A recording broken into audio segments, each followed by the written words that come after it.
हर ख्वाहिश की एक कीमत होती है।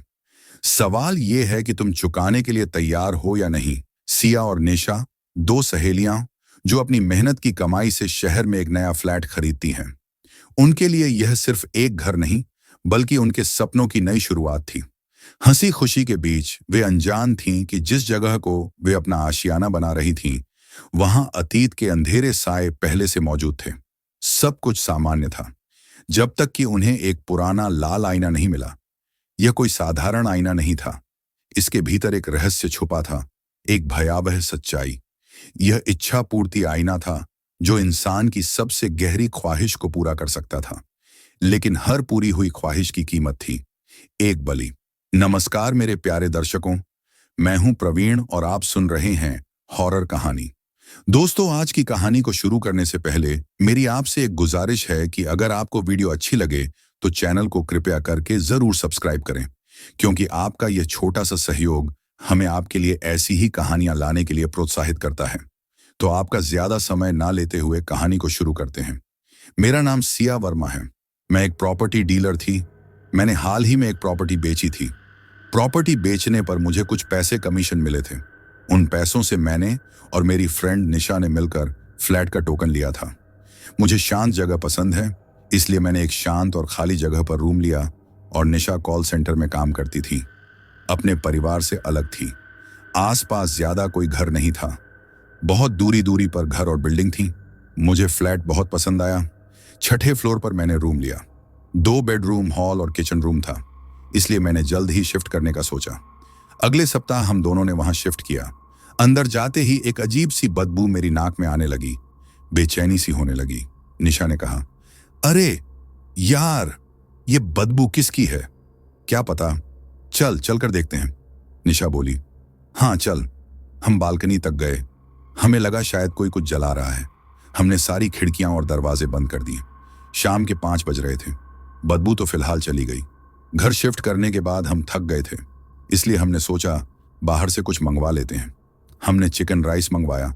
5:30 बजे तक खाना आ गया। हमने उसे फ्रिज में रख दिया रात को खाने के लिए।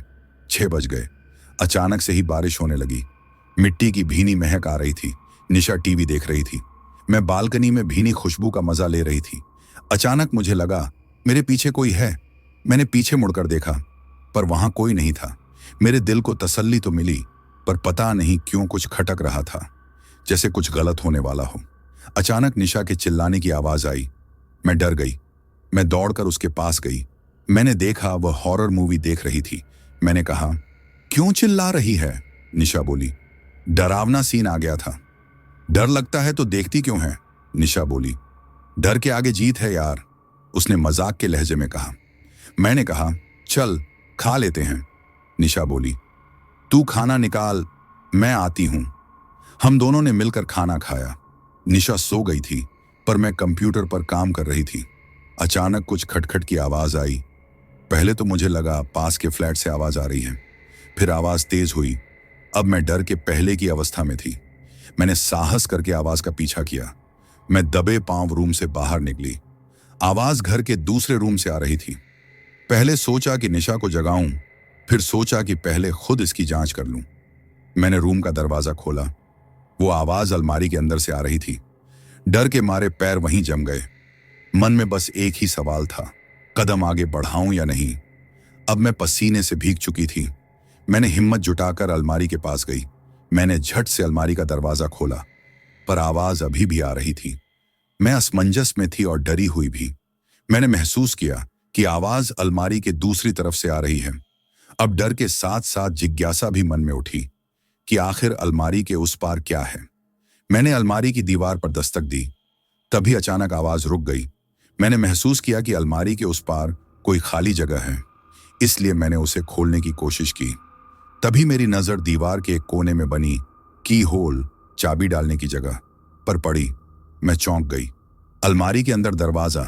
तभी पीछे से एक आवाज आई, क्या कर रही है तू? मैं डर के मारे उछल पड़ी। मैंने देखा निशा कमरे में दाखिल हुई। निशा ने कहा, तू सोई नहीं अभी तक? अरे मुझे नींद नहीं आ रही थी, इसलिए बस यूं ही। मैंने निशा से बात छुपा ली। कुछ देर बाद निशा सोने चली गई। अगले दिन मेरा वीक ऑफ था, पर निशा को जॉब पर जाना था। मैं पूरे दिन घर पर अकेली थी। मैंने अपने दोस्त अमन को कॉल करके घर बुलाया। उसे आने में अभी वक्त था, इसलिए मैंने सोचा कुछ खाने के लिए बना लूं।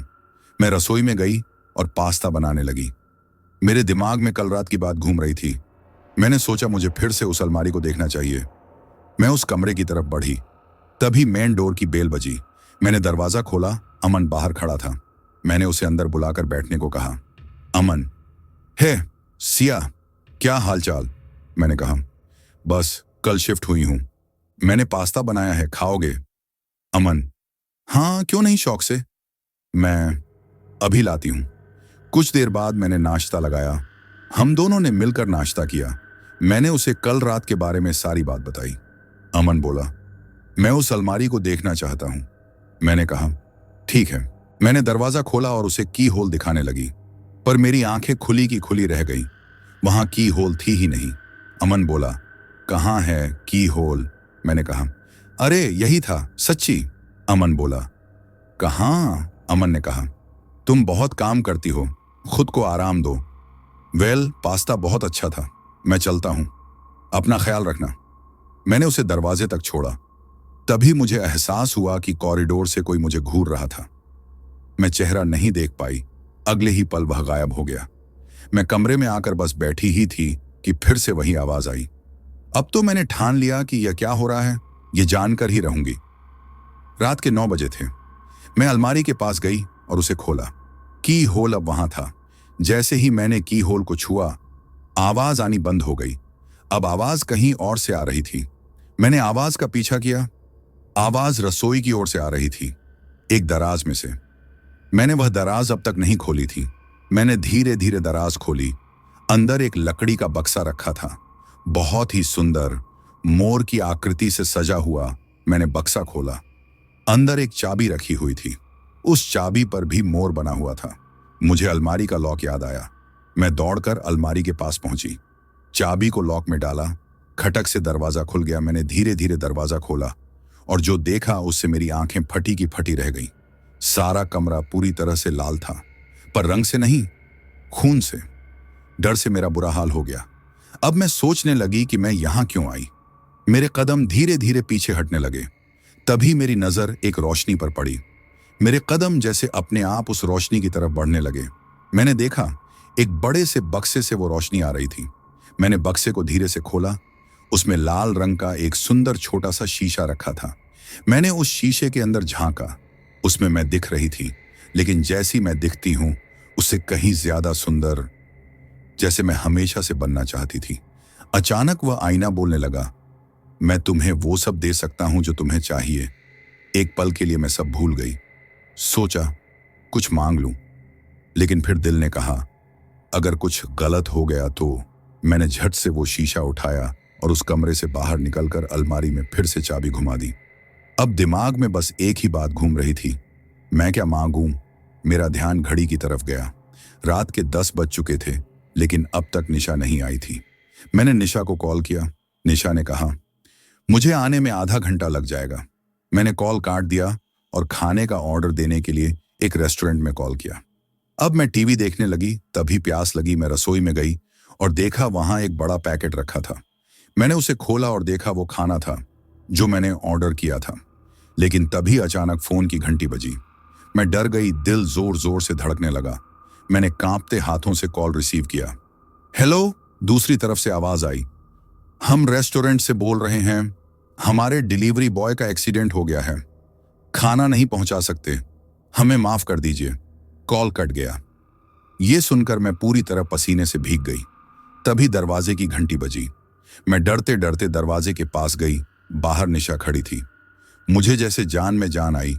मैंने जल्दी से दरवाजा खोला, लेकिन निशा को कुछ नहीं बताया।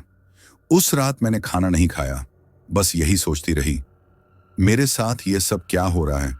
इसी उधेड़बुन में कब नींद आ गई पता ही नहीं चला। सुबह उठकर मैं ऑफिस चली गई। मैं कंप्यूटर के सामने बैठकर काम कर रही थी। तभी अमन आया। उसने कहा, तेरी तबीयत ठीक नहीं लग रही। मैंने कहा, हाँ। मैंने आगे कहा, अभी मेरा बात करने का कोई मूड नहीं है। अमन बोला, पर मेरा है, आज शाम मेरे साथ डिनर पर चलोगी? उसने सीधा पूछ लिया, लेकिन मैंने मना कर दिया। क्योंकि निशा अमन को पसंद करती थी और अगर मैं अमन के साथ डिनर पर जाऊंगी तो निशा को बुरा लगेगा। मैंने कहा, नहीं, तुम निशा को ले जाओ। अमन बोला, नहीं, तू ही चल। मैंने कहा, मैं और निशा दोनों चलेंगे। अमन बोला, ठीक है। शाम को हम तीनों डिनर के लिए एक बहुत अच्छे रेस्टोरेंट में गए। मैं तो बस उस आईने के बारे में ही सोच रही थी। निशा और अमन आपस में बातें कर रहे थे। तभी मैंने फिर से उस आदमी को देखा। उसने सिर पर टोपी पहनी हुई थी, इसलिए मैं उसका चेहरा ठीक से नहीं देख पाई। निशा ने मेरे कान में कहा, मैं अमन को प्रपोज करना चाहती हूं।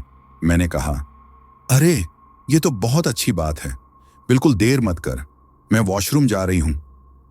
मैं वॉशरूम में गई, वहां कोई नहीं था। मुंह धोकर जैसे ही मैंने आईना देखा, मेरे पीछे वही आदमी खड़ा था। मैंने झटके से पीछे मुड़कर देखा। उसने धीरे धीरे अपने सिर से टोपी हटाई। मैंने देखा वो एक नौजवान था, खूबसूरत चेहरा, मजबूत कद काठी। वो मेरे पास आया।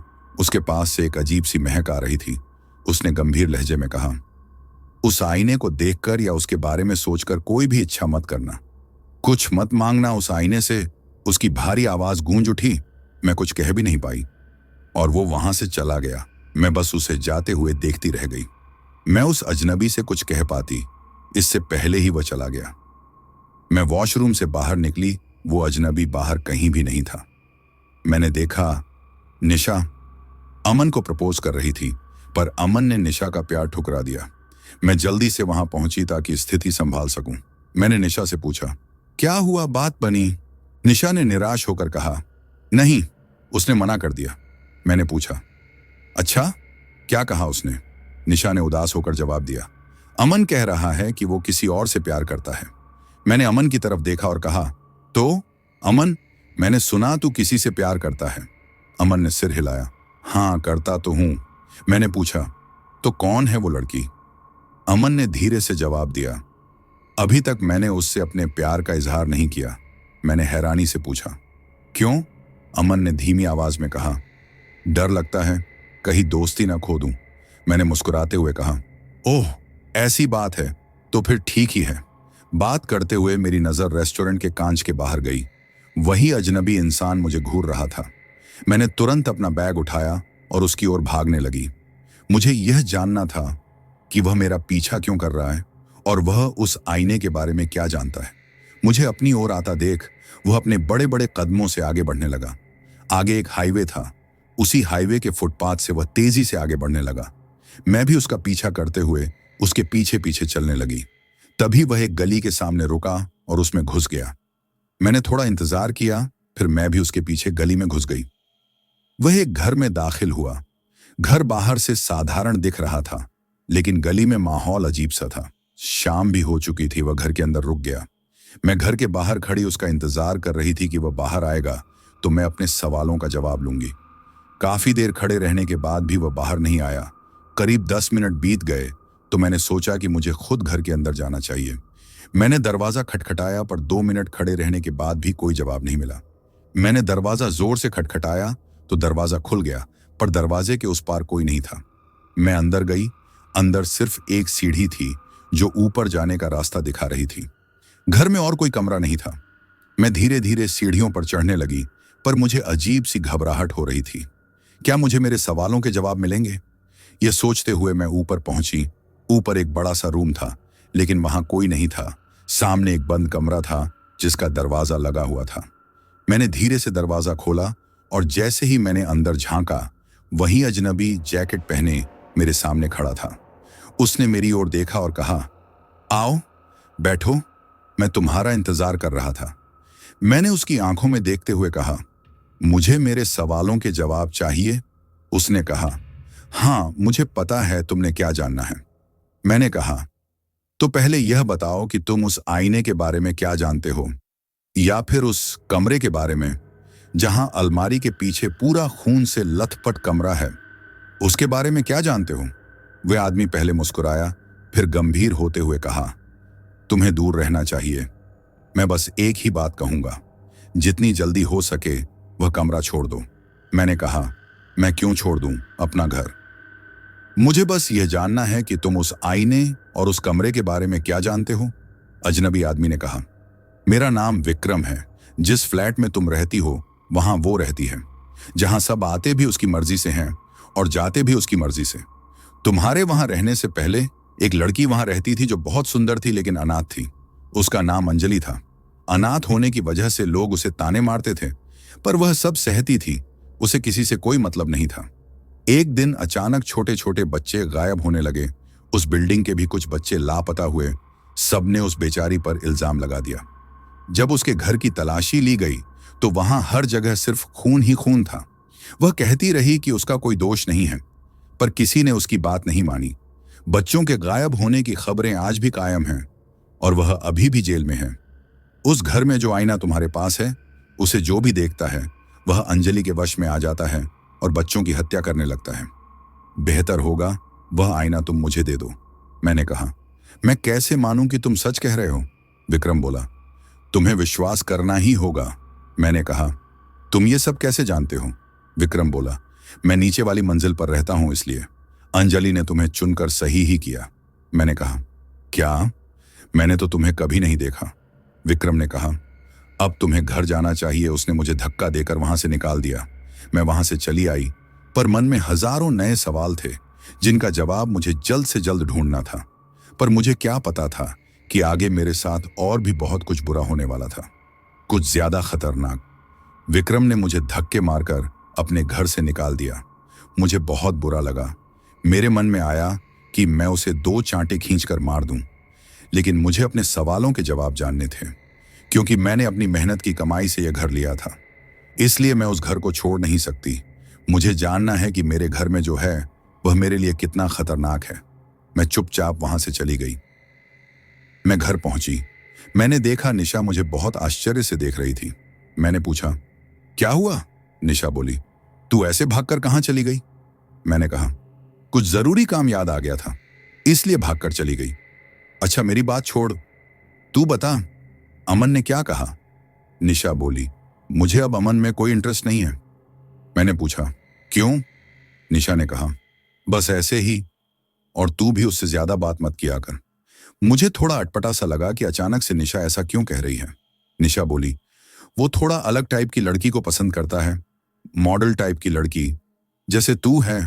मैंने कहा, हो सकता है, हम एक ही ऑफिस में काम करते हैं, लेकिन मैंने उसे किसी में इतना इंटरेस्ट लेते हुए नहीं देखा। निशा मन ही मन कुछ बड़बड़ाने लगी। मैंने पूछा, क्या हुआ निशा? नहीं, कुछ नहीं, मैंने रात का डिनर मंगवा लिया है, हम लोग खाना खा लेते हैं। मैंने पूछा, क्यों, तूने रेस्टोरेंट में खाना नहीं खाया? उसने कहा, नहीं। हम दोनों खाना खाकर सोने के लिए बिस्तर पर गए और बातें कर ही रहे थे कि अचानक चिल्लाने की आवाज आने लगी। हम दोनों डर गई कि यह चिल्लाने की आवाज कहां से आ रही है। मैंने कहा, कोई घरेलू मामला होगा, कोई पति अपनी पत्नी को पीट रहा होगा। निशा, देखते हैं, अगर कोई बड़ा मामला हुआ तो। मैंने कहा, हाँ, चलना चाहिए। मैं मन ही मन हिचकिचा रही थी, कहीं निशा को उस खून वाले कमरे के बारे में पता न चल जाए। मैं उसके साथ आगे बढ़ी। मेरा अंदाजा सही निकला। वह आवाज अलमारी के पार से आ रही थी। अब निशा और मैं दोनों पूरी तरह से डर चुके थे। हम धीमे कदमों से आगे बढ़ रहे थे, तभी अचानक वह आवाज रुक गई।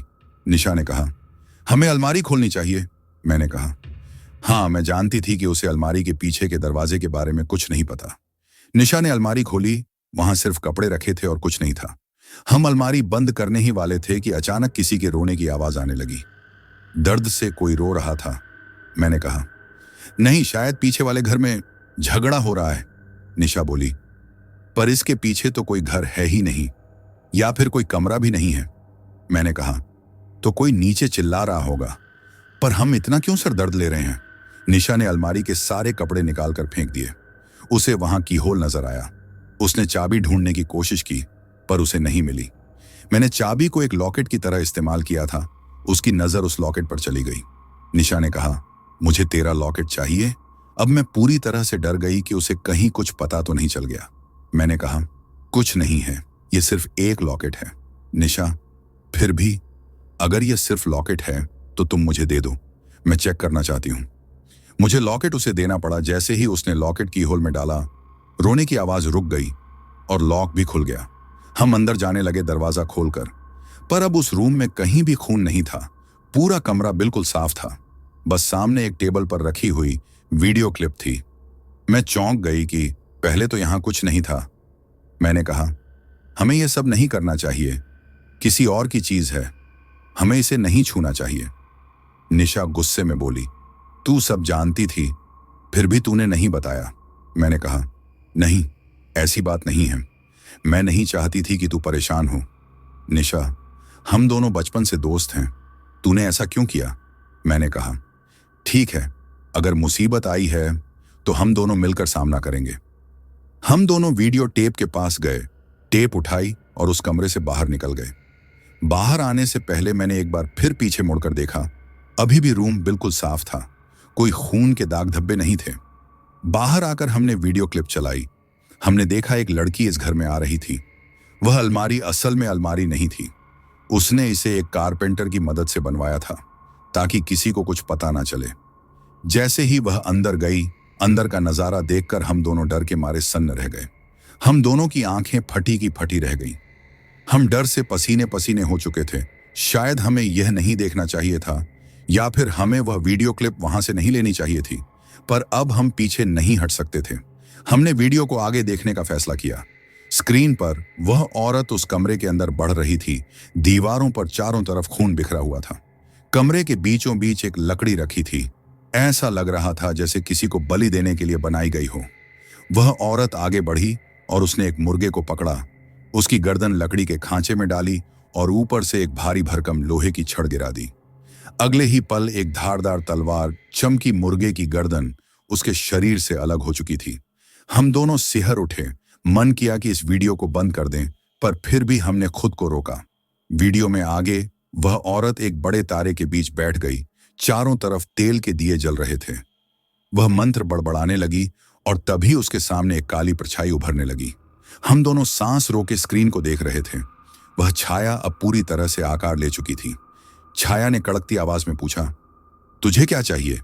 वह औरत कांपती आवाज में बोली, मुझे अमर होना है और हमेशा के लिए सुंदर रहना है। छाया कुछ देर चुप रही, फिर वह हंसी। उसकी हंसी इतनी भयावह थी कि हमारी रूह तक कांप गई। फिर उसने कहा, मैं तुझे अमर तो नहीं कर सकता, पर एक ऐसा रास्ता बता सकता हूं जिससे तू हमेशा जिंदा रह सके। वह औरत उत्सुक होकर बोली, कैसा रास्ता? छाया ने जवाब दिया, हर बार तुझे अपना शरीर बदलना होगा जिससे तुम हमेशा अमर हो सकेगी, पर उस शरीर को बदलने के लिए पहले शरीर जो तू चुनेगी उसे मुझे बलि के रूप में देना होगा। मुझे मंजूर है।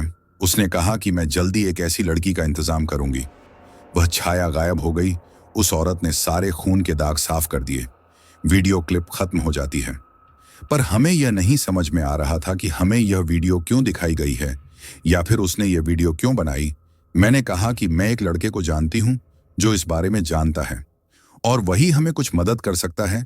उस रात हम सो नहीं पाते और अगले दिन सुबह निकल जाते हैं। सिया निशा को विक्रम के बारे में सब कुछ बताती है और अगली सुबह दोनों विक्रम से मिलने के लिए जाती हैं। मैं और निशा विक्रम के घर के सामने पहुंचे। मैंने दरवाजा खटखटाया। कुछ देर बाद विक्रम ने दरवाजा खोला। विक्रम मुझे देखकर दरवाजा बंद करने ही वाला था। मैंने उससे कहा, मुझे एक वीडियो क्लिप मिली है। विक्रम रुका और पूछा, कैसी वीडियो क्लिप? मैंने कहा, पहले हमें अंदर आने दो, फिर बताएंगे। विक्रम हमें अंदर बुलाता है। निशा पीछे से मुझे कहती है, ये तो बहुत हैंडसम है यार। वो हमें ऊपर ले गया। हमने उस क्लिप को विक्रम को दे दिया। विक्रम ने उस वीडियो को टीवी पर चलाया। उसके हाव भाव से साफ था कि वह ये देखकर कितना हैरान है। विक्रम बोला, मैंने ऐसी चीज पहले कभी नहीं देखी। वीडियो क्लिप खत्म हो जाती है। मैं हूं विक्रम रॉय। मैं इस इलाके का आईपीएस पुलिस ऑफिसर हूं। मैं 4 महीने से इस केस पर काम कर रहा हूं। मुझे उस लड़की के लिए कुछ गवाह चाहिए थे जो तुमने मुझे दे दिए, लेकिन ये तुम्हें मिला कहां से? मैंने कहा, मुझे वो क्लिप वापस दीजिए। निशा बोली, क्या कर रही है तू? वो हमारी मदद करना चाहता है। मैंने कहा, यह सिर्फ खुद की मदद कर रहा है। गवाह मिलने के बाद ये हमें नहीं पहचानेगा। विक्रम बोला, तुम मुझे गलत समझ रही हो। मैं तुम्हें इस मुसीबत से निकाल सकता हूं। निशा बोली, कैसे? विक्रम ने कहा, जहां से इस मामले की शुरुआत हुई थी हमें वहीं जाना चाहिए। मैंने असमंजस भाव से कहा, मतलब? विक्रम बोला, उत्तराखंड। मैं क्या, तुम पागल हो? वैसे भी ये केस तुम्हारा है, तुम ही सॉल्व करोगे। विक्रम बोला, समस्या तो तुम्हें भी है मैडम, मैं इस केस को अधूरा छोड़ सकता हूं, पर तुम नहीं। मैंने कहा, निशा, ये हमारी मजबूरी का फायदा उठा रहा है। विक्रम बोला, सोच लो, फैसला तुम्हारे हाथ में है। मैं अपनी मुसीबत से खुद निपट सकती हूं। चल निशा, यहां से। हम दोनों वहां से चले जाते हैं। हमने होटल से खाना साथ में ही ले लिया था। जब हमने घर का दरवाजा खोला तो देखा कि घर का सारा सामान बिखरा पड़ा हुआ था। मेरा तो दिमाग खराब हो गया। मैं गुस्से से चिल्ला उठी, ये विक्रम खुद को समझता क्या है? निशा बोली, सिया, शांत हो जा। अलमारी से किसी के चीखने की आवाज आई। हम डर के सहम गए। हम दोनों हिम्मत करके उस रूम के अंदर गए। वहां फिर से सारी दीवारों पर खून लगा हुआ था और वहां एक बकरी की लाश पड़ी हुई थी। निशा डर के चिल्लाने लगी। हमने तुरंत पुलिस को कॉल किया। विक्रम वहां आया और उस रूम से बकरी को ले जाया गया। निशा ने विक्रम को सब कुछ बताया, पर उसका बर्ताव कुछ ठीक नहीं था। वह विक्रम के सामने ही अचानक गाली बकने लगी। विक्रम ने उसे धमकाया, पर मामला और बिगड़ गया। निशा ने विक्रम का गला पकड़ लिया। विक्रम ने उसे धक्का दिया। निशा पीछे हो गई और दीवारों पर चलने लगी। मेरा तो कलेजा मुंह को आ गया। विक्रम ने तुरंत मेंटल अस्पताल में कॉल किया और वहां से कुछ वार्ड बॉय आकर उसे पकड़ कर ले गए। मैं रोए जा रही थी। विक्रम ने मुझे संभाला और कहा, तुम मेरे घर पर सुरक्षित रहोगी। वो मुझे अपने घर ले गया। विक्रम मुझे अपने घर ले गया। मेरे दिमाग में बस निशा की ही चिंता घूम रही थी। मैंने अमन को कॉल करके उसे सब कुछ बताया। अमन ने कहा कि वो भी मेरे साथ उत्तराखंड चलेगा। मैं भी राजी हो गई। विक्रम मेरे लिए कॉफी लेकर आया। मैंने कॉफी का मग हाथ में लेते हुए कहा, कब चलना है उत्तराखंड? विक्रम ने मुझे हैरान होकर देखा और कहा, तुम चलोगी? मैंने कहा, हाँ, पर मेरे साथ मेरा एक दोस्त भी आएगा। विक्रम बोला, दोस्त या फिर कुछ और? मैंने कहा, हर मामले में अपनी पुलिसगिरी मत करो, समझे? विक्रम बोला, तो मैं 3 टिकट बुक कर देता हूं। मैंने कहा, अमन से पहले ही हम तीनों की टिकट ले ली है। विक्रम बोला, बहुत तेज हो। मैंने कहा, पर हम वहां क्यों जा रहे हैं? वहां हमें क्या पता चलेगा? विक्रम बोला, वहीं से तो सारी कहानी शुरू हुई थी। अचानक घर की घंटी बजती है। विक्रम नीचे जाकर दरवाजा खोलता है। बाहर अमन खड़ा था। विक्रम उसे अंदर बुलाता है। वह ऊपर आकर बैठ गया। हम दोनों बात कर रहे थे, तभी विक्रम ने हमें टोकते हुए कहा, मैं कुछ कह रहा था शायद। मैंने कहा, अरे हाँ, तुम क्या जानते हो उस चुड़ैल के बारे में? विक्रम बोला, बताता हूं। उसका असली नाम मीना था। उत्तराखंड के एक अनाथ आश्रम में रहती थी। वो किसी भी बात को बहुत गंभीरता से लेती थी। जो चीज उसे पसंद नहीं आती वो उसे नष्ट कर देती थी, चाहे वो कपड़े हों या कोई वस्तु। हर किसी को उसका व्यवहार पसंद नहीं आता था। एक बार उस अनाथालय में एक ट्रस्टी आया जिसने 5 सालों से उस अनाथालय को डोनेशन दिए थे। उसका नाम राजू मेहरा था। वो 30 साल का हट्टा कट्टा नौजवान था। अनाथालय के मालिक दीनानाथ ने उसे एक दिन रुकने के लिए कहा। राजू मान गया। मीना खिड़की से सब देख रही थी और मन ही मन उसे पसंद करने लगी और उसके साथ अपने भविष्य के सपनों में खो गई। राजू का तीसरी मंजिल पर ठहरने का इंतजाम किया गया। वो जब खिड़की से बाहर झांकते हुए वहां का सुंदर नजारा देख रहा था, तब पीछे मीना आई और कहने लगी, जी सुनिए, आप रात के खाने में क्या लेंगे? राजू ने कहा, क्या आप यही रहती हैं? मीना बोली, जी। राजू बोला, रोटी सब्जी और दही। मीना बोली, जी ठीक है, कहकर वो जाने लगती है। तभी उसे राजू पीछे से रोकता है। राजू बोला, रुको, क्या तुम मेरी मदद करोगी? मीना बोली, हाँ, क्यों नहीं। राजू ने कहा, मुझे इस जगह की एक लड़की से प्रेम हो गया है, क्या तुम मेरे लिए उसे बता दोगी? मीना उदास हो गई और कहने लगी, जी हाँ, बता दूंगी, पर वो कौन है? राजू बोला, इसी आश्रम की कणिका। मीना बिना कुछ बोले चली गई। अपने कमरे में जाकर वह फूट फूट कर रोने लगी। उसने मन में प्रण कर लिया, जो मेरा नहीं वो किसी का भी नहीं होगा। फिर भी वह कणिका के रूम में गई और उसे राजू के बारे में बताया। कणिका यह सुनकर बहुत खुश होती है और खुशी के मारे मीना को गले लगा लेती है, पर मीना तो गुस्से से लाल हो रही थी। राजू को सुबह 4 बजे मिलने के लिए बुलाती है। मीना यह बात राजू को जाकर बताती है और वहां से चली जाती है। मीना अपने कमरे में जाकर फूट फूट कर रोने लगती है और वह यह तय करती है कि कल सुबह वह उनका पीछा करेगी। वह सारी रात नहीं सोती और जैसे ही 4 बजता है वह राजू और कणिका का पीछा करने लगती है। वह दोनों एक जंगल की तरफ जाने लगते हैं। कणिका फूल तोड़ने के बहाने एक हाथ में टोकरी लिए हुए जंगल की तरफ जाती है। मीना उनका पीछा करने लगती है और वह दोनों बातें कर रहे होते हैं। राजू अपने जीवन और पारिवारिक संबंध के बारे में बताता है। कणिका भी सिर झुकाए शर्माते हुए सब सुन रही थी। कणिका उनकी बातों को सुनती है और वहां बहुत कोहरा छाया था। जंगल में हर तरफ धुंध फैली हुई थी। मीना उनका पीछा करती है। फिर धीरे धीरे वे दोनों धुंध में धुंधले होने लगते हैं और फिर अचानक ही वे दोनों उस धुंध में कहीं गायब हो जाते हैं। उसके बाद मीना को वे कहीं नहीं दिखते। वह रास्ता भटक जाती है। तभी उसका पैर एक पत्थर से टकरा जाता है और वह गिर जाती है। मीना की चीख जंगल में गूंजने लगती है। तभी एक अजनबी आवाज उससे पूछती है, कौन है वहां? मीना वह आवाज सुनकर एक पेड़ के पीछे छुप जाती है। जब उसे लगता है कि वहां कोई नहीं है, तभी वह धीरे धीरे पेड़ के पीछे से बाहर निकलती है। तभी उसे अपने पीछे एक भारी और भयानक आवाज सुनाई देती है। कौन हो तुम? मीना डर जाती है। डरते डरते कांपती आवाज में वह कहती है, मैं यहां फूल तोड़ने आई थी पर मैं रास्ता भटक गई हूं। वह शख्स एक गहरी आवाज में कहता है, तुम सही रास्ते पर आई हो। मीना बोली, मैं कुछ समझी नहीं। वह शख्स, मेरा नाम कल्लू है। तुम यहां तक आई, इसे ही भाग्य कहते हैं। तुम्हें जिसकी तलाश है तुम वहीं पहुंची हो। मीना बोली, मैं फूल तोड़ने आई थी, मैं रास्ता भटक गई हूं। आप मुझे प्लीज अनाथ आश्रम जाने का रास्ता बता दीजिए, आपकी बहुत मेहरबानी होगी। वह आदमी कहता है, रास्ता बता दूंगा, पर अभी यहां कोहरा है, तुम और भी ज्यादा भटक जाओगी। आगे का रास्ता खतरनाक है। वह आदमी उसे एक गुफानुमा घर में ले जाता है। मीना अंदर का दृश्य देखकर डर जाती है। वह देखती है कि उस घर में एक आग जल रही थी।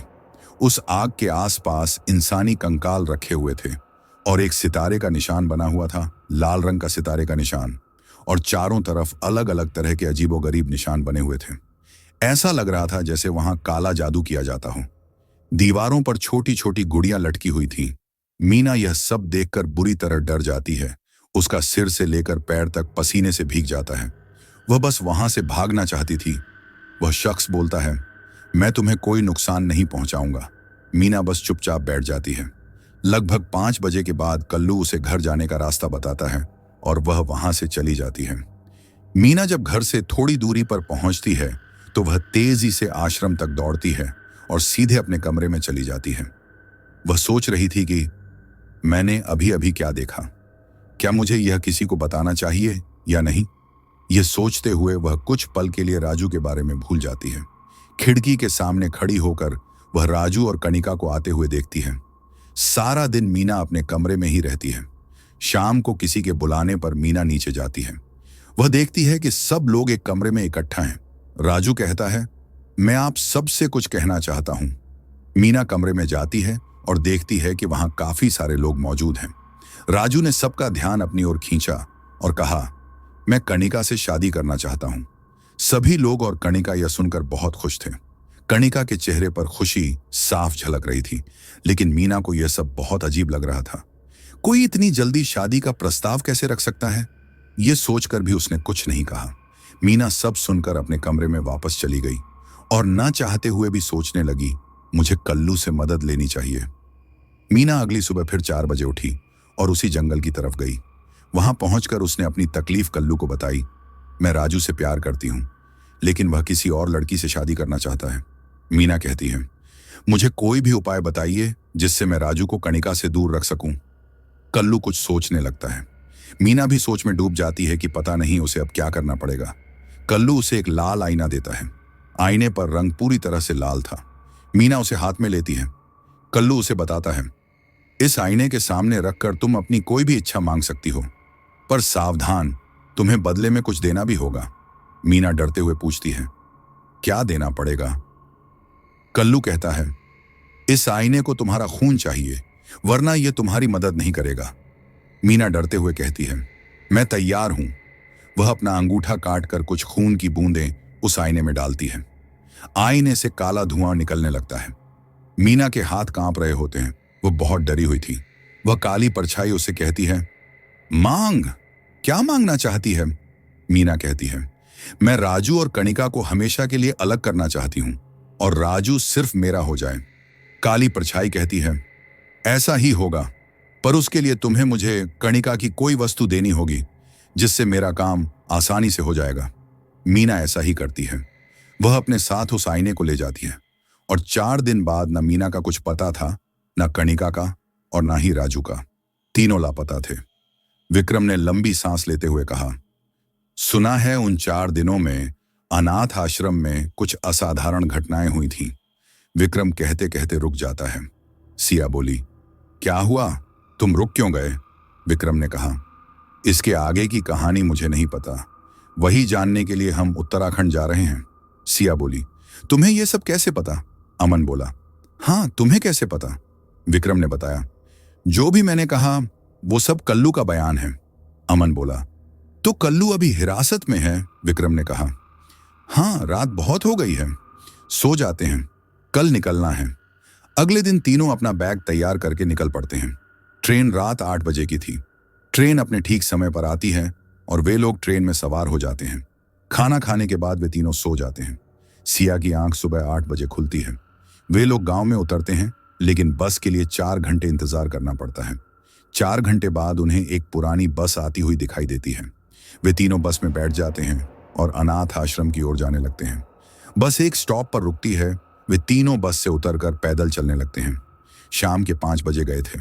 कुछ दूर चलने के बाद उन्हें एक चाय की दुकान दिखाई देती है। अमन ने दुकानदार से पूछा, दीनानाथ जी का अनाथालय कहाँ है? चाय के दुकानदार ने कहा, यहीं से बस 5 मिनट पैदल चलिए, आप अनाथ आश्रम पहुंच जाएंगे। कुछ देर चलने के बाद वे आनंद आश्रम पहुंच जाते हैं। आश्रम के बाहर वॉचमैन बैठा था। उन्होंने अंदर जाने की अनुमति ली, लेकिन पता चला कि दीनानाथ जी वहां मौजूद नहीं थे। उन्होंने वहीं रुककर उनका इंतजार करने का फैसला किया। धीरे धीरे रात हो चुकी थी। कुछ देर बाद दीनानाथ जी वहां आ गए। उन्होंने आगंतुकों का परिचय पूछा। विक्रम ने कहा, मैं मीना के केस के सिलसिले में यहां आया हूं। दीनानाथ जी बोले, आप तो पहले भी आए थे, आपको कुछ नहीं मिलेगा, फिर भी ड्यूटी है, मुझे अपना काम करना होगा। उन्होंने पूछा, ये दोनों कौन हैं? विक्रम ने कहा, ये दोनों भी मेरे साथ हैं। दीनानाथ जी बोले, आज रात यहीं रुक जाइए, कल सुबह से आप अपनी तहकीकात शुरू कर सकते हैं। वे तीनों रुकने के लिए तैयार हो जाते हैं। खाने के बाद वे अपने कमरे की ओर बढ़ते हैं। विक्रम और अमन को एक कमरा दिया जाता है, जबकि सिया को अकेला कमरा मिलता है। सिया बोली, मुझे डर लग रहा है, क्या मैं तुम दोनों के साथ रुक सकती हूं?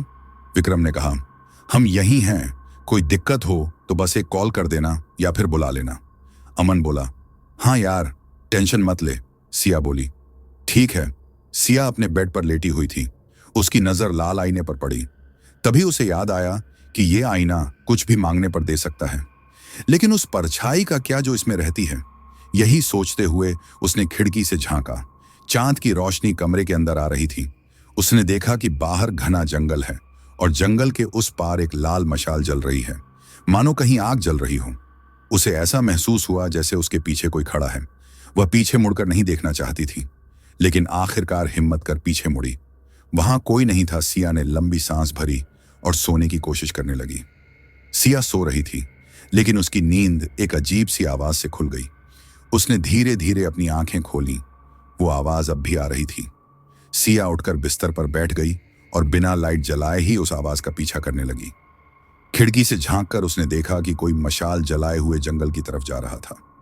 उसने बाहर निकलकर उसका पीछा करने का सोचा, लेकिन जैसे ही उसने दरवाजा खोला, उसने देखा कि अमन बाहर टहल रहा था। सिया ने अपने कदम वहीं रोक लिए और सोचने लगी, अमन इतनी रात को यहां क्या कर रहा है? वो वापस अंदर चली गई। अगली सुबह सिया जल्दी उठ गई और बाहर गार्डन की एक सीट पर बैठकर किसी गहरी सोच में डूब गई। तभी पीछे से अमन आता है। अमन बोला, तू इतनी सुबह यहां क्या कर रही है? सिया एकदम चौंक जाती है, लेकिन खुद को संभालते हुए जवाब देती है, कुछ नहीं, बस यूं ही सोच रही थी। अमन कहता है, क्या सोच रही थी? सिया बोली, पहले तू बता, कल रात तू इतनी देर तक बाहर क्या कर रहा था? अमन चिंतित चेहरे के साथ बोला, यही बताने आया हूं। कल रात 3 बजे मुझे कुछ अजीब आवाजें सुनाई दी। मैंने उठकर देखा तो विक्रम वहां नहीं था, इसलिए मैं बाहर आया। तभी शायद तूने मुझे देखा होगा। सिया बोली, तो विक्रम कहाँ गया था? अमन बोला, वो जंगल की तरफ गया था, हाथ में मशाल जलाकर फिर 4 बजे वापस आया। सिया बोली, हाँ, मैंने भी देखा था। मेरी नींद भी तभी खुली थी और मैंने तुझे बाहर घूमते हुए देखा था, इसलिए वापस कमरे में चली गई। अमन बोला, इस बंदे में कुछ तो गड़बड़ है। सिया बोली, अरे हाँ, तुझे याद है दीनानाथ जी ने विक्रम से कहा था कि आप पहले भी यहां आ चुके हैं। अमन बोला, हाँ। तो सिया बोली, अगर वो यहां पहले आ चुका था तो उसे यहां आने का रास्ता याद क्यों नहीं? अमन ने कहा, बात तो सही है, लेकिन वो बिना किसी परेशानी के जंगल के अंदर चला गया था। दोनों असमंजस में थे कि अब क्या करें। सिया बोली, हमें दीनानाथ जी से बात करनी चाहिए। तभी विक्रम वहां आ जाता है। विक्रम ने कहा, और दोस्तों, क्या हाल है? सिया बोली, तुम तो बड़े तरोताजा लग रहे हो। विक्रम ने कहा, हाँ, मैं थोड़ा शहर से बाहर जा रहा हूं, आते आते शाम हो जाएगी। अमन बोला, हाँ दोस्त, कोई बात नहीं। विक्रम लानन वहां से चला जाता है। अमन ने कहा, यही सही मौका है। वो दोनों दीनानाथ जी से मिलने जाते हैं। दीनानाथ जी पौधों को पानी दे रहे थे। अमन ने कहा, माफ कीजिएगा, क्या आपसे कुछ पूछ सकता हूं? दीनानाथ बोले, हाँ पूछिए। अमन कहता है, आखिर ये मीना का केस क्या है? दीनानाथ बोले, ये 10 साल पुराना केस है। अचानक मेरे आश्रम से 3 लोग गायब हो गए थे। मैंने उनकी मिसिंग रिपोर्ट दर्ज करवाई थी, लेकिन अभी तक उनका कुछ पता नहीं चला। सिया बोली, 10 साल पुराना? दीनानाथ बोले, हाँ, पर यह केस फिर से क्यों खोला गया, ये मुझे नहीं पता। अमन बोला, विक्रम यहां इससे पहले कब आया था? दीनानाथ बोले, 2 हफ्ते पहले। अमन ने कहा, अच्छा, हमने ये सब पूछा, विक्रम को मत बताइएगा प्लीज। दीनानाथ बोले, ठीक है। वो दोनों वहां से चले जाते हैं। सिया बोली, विक्रम हमसे क्या छुपा रहा है? अमन बोला, यही तो पता लगाना है। विक्रम और निशा बाहर गार्डन में बैठे बात कर रहे थे। सिया बोली, मैंने कल जंगल में आग जलती हुई देखी थी। विक्रम कुछ तो छुपा रहा है। हम बस निशा के लिए यहां आए हैं। अमन बोला, वो तो है। अरे, विक्रम तो बाहर गया है, चलो पीछे के जंगल से घूम कर आते हैं। सिया बोली, मुझे भी जाना है, पर हिम्मत नहीं बन रही। अमन बोला, दोनों साथ चलते हैं और विक्रम के आने से पहले लौट आएंगे। साथ में कुछ जरूरी सामान भी ले चलते हैं। सिया बोली, जैसे? अमन ने कहा, अरे डोबी, जैसे चाकू, टॉर्च, पानी, खाना और ऐसी ही चीजें। सिया बोली, ओह ठीक है, मैं तैयार होकर आती हूं। हम दोनों जंगल जाने की तैयारी करके वहां से निकलते हैं, जंगल की ओर। अमन चाकू निकालकर हर पेड़ पर निशान बना रहा था, ताकि लौटते समय रास्ता न भूलें। कुछ देर चलने के बाद ही हम थक गए। हमने बैठकर आराम किया और पानी पिया। तभी अचानक अमन मेरी तरफ आश्चर्य से देखने लगा और इशारा किया। सिया बोली, क्या हुआ? अमन बोला, वो तुम्हारे बैग से कुछ रोशनी निकल रही है। मैंने तुरंत बैग नीचे उतारा और देखा कि उसमें से लाल रोशनी बाहर आ रही थी, जैसे वो चार्ज हो गया हो। अब अचानक से वह लाल रोशनी एक दिशा में अंकित हो गई। सिया बोली, ये रोशनी दक्षिण दिशा की ओर क्यों जा रही है? अमन ने कहा, क्या पता, पीछा करके देखते हैं। हम रोशनी की दिशा की ओर बढ़ने लगे। करीब 30 मिनट चलने के बाद हमें एक खंडहर दिखाई दिया। लाल रोशनी और भी तेज हो गई। हमने अंदर जाने का फैसला किया। हम अंदर गए। वहां चारों तरफ सिर्फ ईंट पत्थर बिखरे पड़े थे।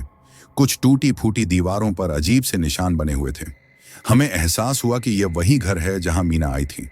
हमने खोजबीन शुरू कर दी, लेकिन हमें कुछ नहीं मिला। मैंने कहा, भागना चाहिए, भागो। हम वहां से भागने लगे, लेकिन भागते वक्त मेरे पैर में चोट लग गई और मेरे हाथ से आईना गिर गया। मुझे आईना छोड़कर भागना पड़ा। आश्रम पहुंचते ही सब सामान्य हो गया। हमने यह बात तुरंत दीनानाथ जी को बताई। दीनानाथ हमें एक ताबीज देते हुए बोले, ये लो ताबीज, ये तुम्हारी रक्षा करेगा। इस दुनिया में कुछ बुरी शक्तियां होती हैं, कुछ अच्छी, लेकिन उस ईश्वर के सामने हम तुच्छ हैं। चलो मेरे कमरे में आओ, मैं तुम्हें कुछ बताता हूं। हम दोनों बहुत बुरी तरह से घायल हो गए थे। दीनानाथ जी हमारी मरहम पट्टी करने लगे। अमन बोला, जी आप कुछ बताने वाले थे? दीनानाथ बोले, हाँ, कल्लू के बारे में। सिया बोली, कल्लू के बारे में क्या? दीनानाथ बोले, उस पुलिस वाले ने तुम्हें सब बताया ही होगा। ये 10 साल पहले की बात है, जब राजू ने कनिका के सामने शादी का प्रस्ताव रखा। हम सब बहुत खुश थे, लेकिन मीना खुश नहीं थी। कल्लू पीछे के जंगलों में रहता था, लेकिन उसने कभी किसी को नुकसान नहीं पहुंचाया। मीना ने जब उससे मदद मांगी, तब कल्लू को अमर होने का रास्ता दिखाई दिया। उसने मीना की मदद करने का वादा किया और उसे एक लाल शीशा दिया, जिसमें चुड़ैल का वास था। उसने मीना को इच्छा पूरी करने का लालच दिखाया। उस दिन राजू मेरी अनुमति के बिना कणिका को अपने साथ घूमने के लिए शाम को जंगलों में ले गया। उनके पीछे पीछे मीना भी गई। उसके हाथ में वही लाल शीशा था। मैंने भी मीना का पीछा किया। जंगल से होते हुए वे तीनों कल्लू के घर में घुसे। मैंने खिड़की से छिपकर अंदर झांकने लगा। मैंने देखा कि कणिका और मीना राजू के सम्मोहन में थीं। कल्लू मीना से वह आईना लेकर अग्निकुंड में डाल देता है और जोर जोर से मंत्र बुदबुदाने लगता है। अग्नि से एक काली परछाई प्रकट हुई और मीना के सामने आकर उसने अपना बड़ा सा मुंह खोला। वह मीना की रूह खा गई। मीना वहीं तड़प कर मर गई और मैं कुछ नहीं कर पाया। वह परछाई गायब हो गई। राजू ने कणिका से कहा, यह लाल आईना लेकर शहर जाना है तुम्हें, और भी ज्यादा शिकार यहां लाना है। कणिका बोली, जैसे आपकी आज्ञा। कल्लू राजू के सामने आया और कुछ मंत्र पढ़कर अपनी आत्मा राजू के अंदर प्रवेश करा दी। अब कल्लू का शरीर मृत की तरह पड़ा था। राजू कणिका को लेकर वहां से कहीं दूर जंगलों में चला गया। कणिका और राजू के वहां से चले जाने के बाद उनका कोई पता नहीं चला। दीनानाथ बोले, मैंने पुलिस को खबर दी थी तो उन्होंने वहां से मीना और कल्लू की लाश बरामद की। अब 10 साल बाद फिर से कल्लू की आत्मा यहां लौट आई है। अमन ने कहा, हमें उसे खत्म करना होगा, उसका कोई वजूद नहीं रहेगा। सिया बोली, हमें यहां से चले जाना चाहिए। अमन ने कहा, ऐसा मत बोलो, निशा हमारे कारण खतरे में पड़ जाएगी। सिया बोली, तो अब क्या करें? दीनानाथ बोले, मैं एक बाबा को जानता हूं जो हमारी मदद कर सकते हैं। उनका नाम बाबा भैरव है।